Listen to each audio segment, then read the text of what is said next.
Ça veut dire terrain neutre. Donc, mais en tout cas, tous ces gens sont invités, ils peuvent tous venir. Bon, laissez-nous rouler sans stress, monsieur Rollet. Et je rappelle que vous êtes directeur général de Point S depuis 2001, une entreprise française dont le siège est à Lyon, qui emploie quand même 30 700 collaborateurs. Dans le monde. Ah, dont 6 200 points de vente dans le monde, 51 pays, 5 continents. Depuis 20 ans, l'entreprise s'est adaptée à la transformation de l'univers automobile et continuera d'œuvrer pour que les Français accèdent à toutes les mobilités. Bon, c'est vrai que l'entretien, tout le monde s'en plaint, c'est cher. Quand tu vas chez le garagiste, c'est comme quand tu vas chez le dentiste, t'es pas content. Tout a augmenté, le prix des pièces bien entendu, le prix du véhicule neuf également, donc nous on intervient juste après l'achat. Alors là c'est ce que vous dites, on peut se demander qui a encore les moyens de se payer une voiture neuve de nos jours avec un prix moyen de 35 000 euros. Voilà, c'est ça, c'est le prix moyen. Une voiture neuve coûte 10 000 euros de plus qu'il y a 10 ans, pourquoi? Le prix des pièces a augmenté fortement, les marges des constructeurs n'ont pas forcément baissé également, et il y a une concurrence démoniaque mondiale qui s'est instaurée en Europe, mais également en France, et qui fait que les prix ont fortement monté et qu'on est arrivé à un stade où le consommateur, qui a un pouvoir d'achat pas forcément qui augmente quant à lui, voit tous ses coûts augmenter et on le taxe en plus sur l'achat de son véhicule, on le taxe sur le poids de son véhicule, on le taxe quand il se gare, on le taxe quand il prend de l'essence, on le taxe quand il prend de l'énergie également, puisqu'un véhicule électrique coûte en moyenne effectivement 10 000 euros plus cher qu'un véhicule thermique à aujourd'hui. C'est vrai que vous réparez également les voitures électriques? Oui. C'est vrai que quand la batterie est morte, la voiture est morte? Pas forcément, mais très honnêtement, aujourd'hui, on en répare très peu. Le marché de l'automobile électrique, c'est à peine 3% en France actuellement.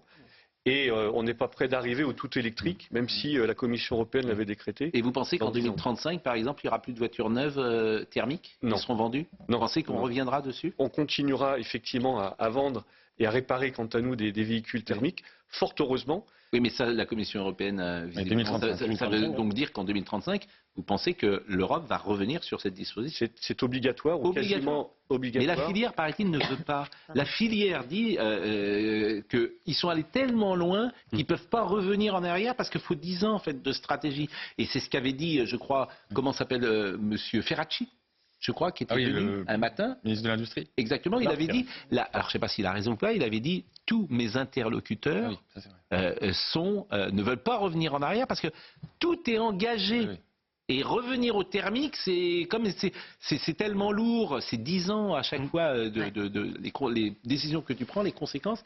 Donc je me pose la question. Alors on ne reviendra pas en arrière. Par contre, les 10 ans qui nous séparent de 2035, c'est bien trop juste, risquent d'être prolongés de quelques années supplémentaires. Il faut laisser le temps aux constructeurs également de produire, et puis au prix d'achat moyen pour les consommateurs d'être à un niveau atteignable et donc achetable. Puisqu'on parle de ça, il y a une question que je me pose toujours et j'ai jamais eu la réponse. La marge d'un constructeur. La voiture, par exemple, la super voiture qui coûte 100 000 euros, 150 000 euros, à combien elle revient au constructeur? J'ai l'impression qu'il y a un secret total là-dessus et que la marge de BM, de Mercedes, de Renault, etc., on ne la connaît pas. Non, c'est un secret défense même, puisque personne ne la connaît à part eux aujourd'hui. Je pense qu'elle est considérable. Nous, quant à l'entretien, parce qu'on intervient après la construction, la réparation, elle est bien plus faible. Et aujourd'hui, les constructeurs auto gardent bien pour eux à la fois les accès à la donnée également, parce qu'on a du mal à obtenir pour un véhicule, pour le réparer, toutes les données électroniques d'un véhicule. Donc il y a une espèce de frontière, de mur, de parois hermétiques des constructeurs pour garder effectivement leur marge. Quelle est la voiture la plus vendue en France aujourd'hui? C'est la Dacia. Dacia, c'est quelle marque? C'est Renault. C'est Renault. Et alors, elle vaut combien cette Dacia? Vous avez une Dacia à 15-20 000 euros aujourd'hui. Il y a Dacia, c'était un personnage dans le dernier métro. C'est pas la même chose, effectivement. Bon, donc elle vaut combien, vous dites? 15 à 20 000 euros. Ah bah c'est pas cher ça. Quoi, c'est pas cher? Non, parce que c'est le premier prix, entre guillemets, c'est sans péjoratif être le bas de gamme, entre guillemets, des véhicules qu'on peut acheter. Et là, à votre avis, cette voiture, la marge est la même, elle est importante, c'est-à-dire qu'elle revient peut-être à 2 000 euros, 3 000 euros à Renault? Je pense même davantage, je le pense, réellement. Et puis il y a d'autres modèles que Dacia, il y a d'autres marques, Renault ou Dacia également. Et plus le véhicule est premium, plus la marge, je pense, dégagée l'est également. Oui. Alors vous écrivez, il est vrai que certains citadins lui tournent le dos, la bagnole, la grande oubliée des politiques, redécouvrant le vélo ou la marche à pied ou empruntant tout simplement les transports en commun. Mais il y a aussi une France des campagnes périurbaines et tout simplement une France en dehors du périphérique parisien. Et là, vous avez tout dit, c'est-à-dire que la vraie frontière, elle est entre Paris. Par exemple, vous avez une voiture? Non. Sabrina, Non, vous avez une Pascal, voiture? Non. Vous avez une voiture? Oui. Oui. Philippe, vous avez une Oui. voiture? Vous êtes... pourquoi vous venez en taxi alors à chaque fois? Je ne conduis plus depuis des Parce que c'est années. gratuit. Ah, vous avez une voiture, mais vous Elle est au conduisez musée. plus. Et elle est où la voiture? Ben, elle est dans un garage et parfois mon épouse l'utilise. Oui, Si donc vous en voulez fait, tout si vous n'avez pas de voiture. Si. Oui, quand vous avez une voiture, mais vous n'en servez Ben, pas. J'ai une voiture, on est deux. Oui. Par conséquent, l'un des époux s'en sert. bien sûr. Je ne savais pas que vous étiez si pointilleux dans vos questionnements. Bon, Non, enfin, bon, celle donc de il y mes a parents, un, quand j'entre. 2, 3. Bon, évidemment, vous avez une voiture. Bon, il y a 50% des gens sur le plateau qui n'ont pas de voiture. Et les jeunes, par exemple, Marine Lançon, elle avait une voiture. Plus de voiture, Ouais. vélo. Elle a eu un accident de voiture avec sa petite Smart un jour. Elle a acheté la Smart. Bon, et elle vient en vélo. Moins 12 degrés le matin, en vélo. Tchac. Oui, mais Pascal, si je peux me permettre, Mais le c'est plateau Paris. n'est pas représentatif Non, c'est Paris, au c'est niveau Paris. national. Non, mais C'est c'est Paris, Paris. Pascal, voilà, C'est ce c'est que je veux Paris. dire, la vraie fracture, elle est à Paris. À Paris, personne n'a de voiture. Les jeunes n'ont plus de voiture. Ouais. De moins en moins. Et puis, il faut dire que la municipalité a aussi, comme dans d'autres grandes Bien agglomérations, sûr. extrait, sorti la voiture du centre-ville. Bah C'est oui. le cas à Bordeaux, à Lyon, bien entendu, à d'autres Bah, grandes donc votre agglomérations. business, s'il n'y a plus de voiture, vous allez faire quoi? Oui, non. On est rassuré sur l'avenir. Il y aura encore beaucoup de voitures qui rouleront. Ouais. Le consommateur en a besoin. C'est la voiture qui est le plus plébiscitée en moyen de transport pour partir, par exemple, en vacances pour les consommateurs. Aujourd'hui, c'est 77% des gens qui utilisent leur voiture pour partir en vacances. Donc on peut dire, je ne veux plus prendre l'avion. Le vélo, c'est bien, mais malheureusement, on ne peut pas partir en vacances en vélo. Quant au transport des marchandises, c'est un point aussi important. Ouais. Tous ceux qui disent on va remplacer le camion qui livre par des vélos cargo, c'est un objectif, mais il sera malheureusement Bon. pas atteignable. Il y a quelque chose à que mal vous terme. écrivez qui m'a étonné. Vous dites en France, la politique basée sur les radars montre ses limites et l'abaissement de la vitesse à 80 km/h sur les routes nationales a été la mesure de trop. Rarement une décision aura été autant contestée. Il existe d'autres moyens de renforcer la sécurité. Mais s'il y a quand même un domaine où la répression a été efficace, et c'est l'automobile. C'est-à-dire que moi j'ai vécu ça sur 40 ans. Il y a encore 40 ans, vous étiez sur l'autoroute, vous faisiez Oui. doubler par quelqu'un à 200 à l'heure. Ça n'existe plus aujourd'hui. Pourquoi? Permis à points, c'est une bonne chose. 99%, je crois, des gens ont leurs 12 points. Combien? Et je crois que Leurs 12. 95%. Et quand vous faites un stage, il n'y a que des hommes. Voilà. Les femmes, elles ont leurs 12 points. Ma mère, elle a ses 12 points. Hein. Ouais. Je veux dire, il n'y a pas de souci. Bon. Les hommes ont un rapport à la voiture qui est, disons-le, de temps en temps. C'est pas mal la répression.